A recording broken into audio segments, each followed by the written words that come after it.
Look, since the confirmation of the first case of novel coronavirus or COVID-19 here in South Africa, we've got reporters fanned out across the country getting you every possible angle we can get, every possible bit of information that we can get to share with you so you can make up your own mind and lessen, I guess, the anxiousness and the fear that you might have. As you remember, the president as well as the health minister says, of course, we need to be vigilant, but no need to panic. I want to go to Alberton now, where we find my colleague Chriselda Lewis. She's at a hospital there. Chriselda, what are you learning there? Well, Blaine, quite interesting, as many within government, of course, at the health sector are saying that South Africans should not panic. It certainly seems that all the precautions are being taken, at least at this Netcare hospital here in Alberton, where scores of people or patients who are coming in and out of the hospital, family members, the precautions. Let me stand out of the shot a bit. You'll see here these forms that have been placed on this desk here. Every single patient or a relative or anyone wanting to access the hospital is first asked to fill out this form here and asked whether they've travelled outside South Africa or outside Johannesburg over a period of time or in recent days, just to gauge a sense of where that person who is accessing the hospital has been. You'd see here some of these wipes here as well, and the sanitizer, which we were also instructed to go through this very process just a few moments ago when we arrived here. And then what will guarantee you, as one of those individuals who has basically gone through this process, you see the sticker over here, Blaine. This sticker indicates that I have gone through this process here. My hands have been sanitized and my details basically have been given to the hospital. The questions, of course, that we'll ask you is about where you've been, if you've been outside South Africa over the past few weeks, whether you've also been outside Johannesburg. So vital information at this time to try and gather if anybody needs to, let's take a listen here. No, not in contact with anybody. No. Okay, that's cool. Let me see your temperature, yes? Okay. Won't you please give me your signature there? Yes, anyway here. Yeah. Please make sure that you wash your hands and spray your hands when you enter the hospital or any department. And please make sure, even at home, don't touch your face. Make sure that you keep on washing your hands. If you've got any flu symptoms, please alert your doctor. Okay. Thank you so much, ma'am. All right. You'll see the long line just here. I don't think anybody would feel inconvenienced at this time, Blaine, because I think certainly all the precautions need to be followed. Anyone who comes in and out of the hospital would need, of course, to go through this process, be asked those questions, be sanitized as well. You would see here the three gentlemen standing here next to us waiting at the entrance of this hospital. And I can tell you, when I went in, I had to get my hands sanitized. When I came out again, I almost went through the line without sanitizing my hands again. And fortunately, they called me back and they said to me, I need to sanitize my hands as I leave the hospital once again. So serious precautions being taken at this stage. No need to panic, say the health experts.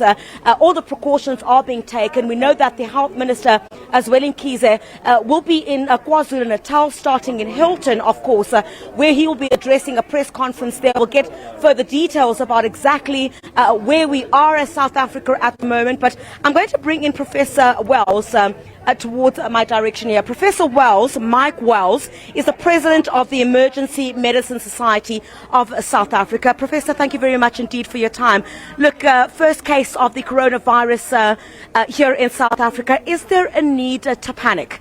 Absolutely not. We know that for a number of reasons there's not much to be alarmed about. Firstly, the coronavirus, we know that most people who get it have actually had a very minor course of illness.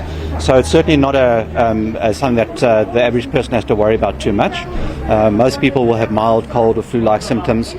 But the other thing is that the National Department of Health, both the public sector and the private sector, are very well organized in screening and in managing this, and I think that we are very well positioned to take care of this as it may develop further in South Africa. Yeah. I think of concern at this point, to talk about the credibility of the screening process, the credibility of the processes that have been put in place thus far, pertaining to the incident in KwaZulu-Natal as well. We know that the patient was not picked up at the airport to be ill, but instead had basically gone to a GP and after feeling a bit fuzzy. What do we then do in a situation like that from your professional perspective? Well, the problem is that any illness takes some time to become obvious. So there's an incubation period, which may be 7 to 10 days for this case. So someone might not have symptoms when they come into the country. Nonetheless, there is a very good screening process at the ports of entry, as well as in the hospitals in general.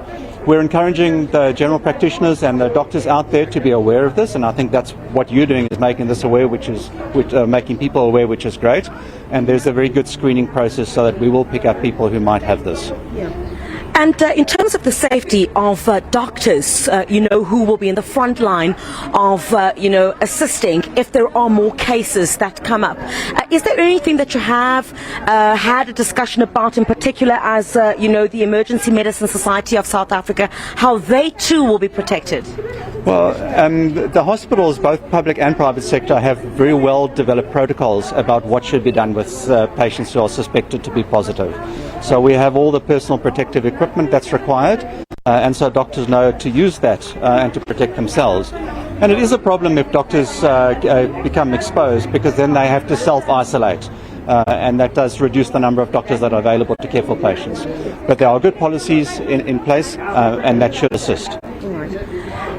In particular in this case, South Africans generally within the health sector, there's no cause for alarm. What should people do in order to keep themselves safe? The quickest mechanism that we can all apply in our homes, in the workplace. Well, there's some very good habits that we can all develop that will reduce our risk of getting all infectious illnesses like influenza and obviously the coronavirus. Hand washing is really important, frequent hand washing, learning not to touch your face with your hands until your hands have been washed well. Other things like staying away from people who might be ill. We know that a 2-meter distance from someone who's coughing is probably safe. So that sort of basic procedure is worth doing. Shaking hands is probably a bad thing to be doing now, and we should probably be fist bumping instead, which will reduce the transmission of the virus. For people who are ill, it's worth seeking medical help. We don't recommend people coming for screening unless they are ill, because that will overwhelm the health capacity. But people who are ill should isolate themselves and seek medical care, and they will be assisted. Right, Professor Mike Walls, the President of the Emergency Medicine Society of South Africa, thank you very much indeed for your time. If you could just step towards my right. Thank you, sir. Just very quickly, if we have this, you'll see this is what you'll find at some of these hospitals, the novel coronavirus, a basic principle to reduce the general risk of transmission. And this is very important because these are just the basic things that you can do at home. Again, wash your hands. Don't touch your face with your hands if you've not washed your hands. If you come into contact with someone whom you believe is ill, try and report that. Don't come into too much contact with that individual. And just very quickly, I'm hearing from our director Johan there. He wants me to grab one more question in. Our director Johan would like to know if this is at all hospitals, Netcare hospitals around the country. As far as I'm aware, that is the policy. Now that there are cases, we are screening at every hospital where there is an emergency department. Okay, great. Professor, I know you've got patients to take care of. Johan, so there you have your answer. This is certainly at all of the Netcare facilities around the country. And before we're about to leave, once again, I'm going to try it again and have my hands sanitized. Thank you very much, Baba. Thank you. And we won't be going back into the hospital again, so we should be fine. Sorry about that, Blaine. I'm trying to balance my cell phone and my mic here at the moment. But, South Africa is seriously putting all plans in place to ensure that there's no panic, that the necessary measures have been put in place. Let's move a bit back with our SABC camera person at Japan, Matebula, and you will see here this line. You walk through this process. If we could stay on that, Japan. They walk through here, every single individual. The line might be slightly long, a little bit inconvenienced, but I have not seen not a single person who's really argued to say that this is inconveniencing. They understand that this is what needs to be done in order to keep them safe. The necessary precautions are being followed, and there's quite a lot of sanitizer that's going to be used here. There's quite a lot of people who have walked through this line thus far. So everyone asked about their whereabouts. You fill in that as you see the lady doing there, and in just a few moments her hands will be sanitized. She'll go about her business as well. So it's very interesting to see. You see that red sticker that's been given there, that gives you a clear indication of someone who has gone through this process itself. So you see that sticker right there. Maybe I could bring her in. Yeah, let me bring her in. Why not, ladies? Just very quickly. I mean, process quite fast. Do you mind standing in line just to have all these checks? We just got in and we explained that we need to say if we have been out of the country within the 20 days, and they're assessing people to see. I think it's a statistics things to see if just to see if anyone has been in contact with someone who's. So you're happy with this process that's taking place here? It's more care that they're offering to us, so that's it. All right, I kind of like really hijacked one of the people coming through here. I'm not even sure if I'm allowed to do that, but maybe just one more there, Johan. The gentleman says he has never been out of the country. He will sign right there, and I'm really hoping I could steal a moment of his time in just a few moments. The line is moving quite fast, so I don't think at this stage that many people will find it inconveniencing here. Blaine, just bear with me for 1 second. I'm really hoping maybe I can have a word with you, sir, very quickly. The process itself, are you happy with the process? Very happy. I'm fine, thanks. All right, very happy with the process. Okay, great. Let's try and bring in this lady who's here. Let's see if they can speak to us. Ma'am, I'm not sure we're allowed to speak to you. All right. Hello, ladies. Morning. Sorry to interrupt. Morning. I don't like a photo. Oh, you don't like a photo? Okay. They don't like photos, but they're going through the process, and it's certainly a process that needs to happen, Blaine, and quite relieving, I guess, to see, and certainly something I think which will go a long way in ensuring or educating the viewers about exactly what some of the hospitals are doing to ensure that people who are coming in and out of health facilities are properly screened. They go through the processes, they're asking the relevant questions, so it's something we're certainly going to see over the next couple of days. Maximum information, Chris. That's what we're trying to give our viewers, especially to combat what people know as fake news, misinformation that's been going around. And many people send me messages and ask me, because I'm in the media, saying, is this true? And I often say, watch channels, news channels like the SABC. If we don't carry it, it's probably not true. So information is key. Talk to us. You always have your finger on the pulse there, Chris. Talk to us about some of the anxiety and fears that you are hearing from the people that you're speaking on those streets, as well as the Twitter streets, so to speak. The SABC has been quite vigorous in ensuring that a team of SABC employees is put together to ensure that we have every single angle of this covered. And precisely for that particular reason, Blaine, is that a lot of panic is created by disinformation, by fake news. And we've seen quite a lot of that go around as we've been covering the story. And indeed, many South Africans, our inboxes are flooded. People are asking questions about whether certain information is correct.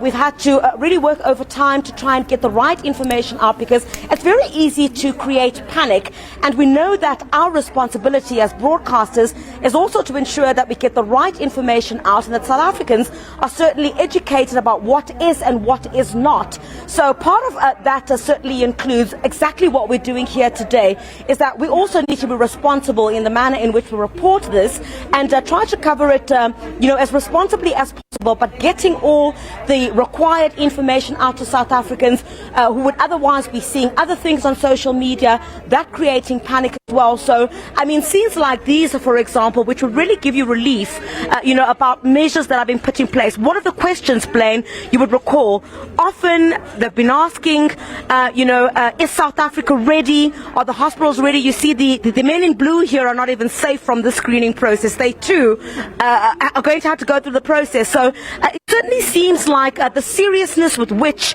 South Africa needs to take this is certainly taking place, and nobody really seems to mind. And with issues of fake news, we've seen that happening on social media over the past a couple of days, but we've really tried our level best to try and put out all the relevant information that would give South Africans all the correct information that there is. The health department itself has been very transparent about calling quite a number of media briefings. That certainly has helped, because there hasn't been a blockout of information there, Blaine. We've received information consistently from the health department. They've been working around the clock to ensure that they give us the information that we're able to give South Africans, what really is going on. No need to panic, at this time. The situation in KZN, that is being handled at this time, and we'll certainly, cover as much as possible that we can. But at this point, it certainly seems that, all the measures are being put in place to ensure that, South Africans feel safe. Yeah, that's correct. Chriselda, I mean, you were talking about law enforcement going through the same process. We're all in it together, isn't it? And that's something the Minister of Health was emphasizing yesterday when somebody was asking him, what nationality was the person that came in and contracted the virus and came into South Africa. And he says it's irrelevant because we are all at risk, from law enforcement officers to journalists like us, yeah? No, absolutely, Blaine, because you see, what is important about this and what we need to understand about what we're dealing with is that in this particular case pertaining to South Africa, the first case that was tested positive, this was somebody who had traveled from Italy and had come to OR Tambo International Airport with other passengers on board that flight. So he had gone to KwaZulu-Natal, back to his home, but there were other people there. So what's very important at this stage, and I think this will be widely addressed by the Minister of Health, Dr. Zweli Mkhize, in Hilton a bit later on, is what extensively is being done in terms of a team that's been put together to track. Contact tracing is very important in this instance to find out who exactly he had come into contact with, family, friends, who were the people who were on board that flight. That will go a long way in allaying the fears of South Africans in dealing or trying to find out exactly who those people were, for them to be tested, to check if they are okay. So I think that's going to be very important over the next few days. But it certainly seems, looking at the itinerary that we had posted a few moments ago of the health minister in KwaZulu-Natal, he's got quite a full itinerary today where he's meeting quite a number of stakeholders, including the South African Medical Association, the private sector as well, which I would presume is going to play a huge role in this instance, because both public and private would need to come together and hold hands in the event that you're going to deal with more than just one case in South Africa, in the event that that does happen. So it certainly seems like all the stakeholders themselves are being brought together to try and ensure that this is contained and the current situation is being dealt with, there is no further spread, and that contact tracing, trying to find out who exactly the patient had come into contact with, that all those details are certainly found. Hold hands, I'm not sure about that, but I get your point, Chris. Thank you very much indeed for your reporting. Chriselda Lewis, always in the know there at a hospital in Alberton, talking to us about the standard procedures, what's going to happen now. This could be the new norm, South Africa, with regards to confirming this case of novel coronavirus, COVID-19. And Chriselda was talking about, the tracer teams as well that are in KwaZulu-Natal looking for something called close contacts, who the person has been in contact with. But we were talking with Chriselda about misinformation, fake news, as I guess the general public knows it by. But in order to combat that, institutes like this, the National Institute for Communicable Diseases, this is their website. You can go to their website and get much information as possible about COVID-19, the novel coronavirus. Remember, coronavirus, the family of viruses, has been here since the 60s. It's been around in terms of the world since the 60s, but this is a new strain. So we're still learning about it. Even scientists don't know everything about COVID-19. So everybody is, trying to get as much information as possible with regards to how to stay safe. And the basic, recommendations from the health experts is wash your hands as often as you can. Clean the surfaces, because this is spread via droplets, respiratory droplets. So by sneezing or coughing, if a person is in close proximity to you, they can contract the virus. Now, Professor Cheryl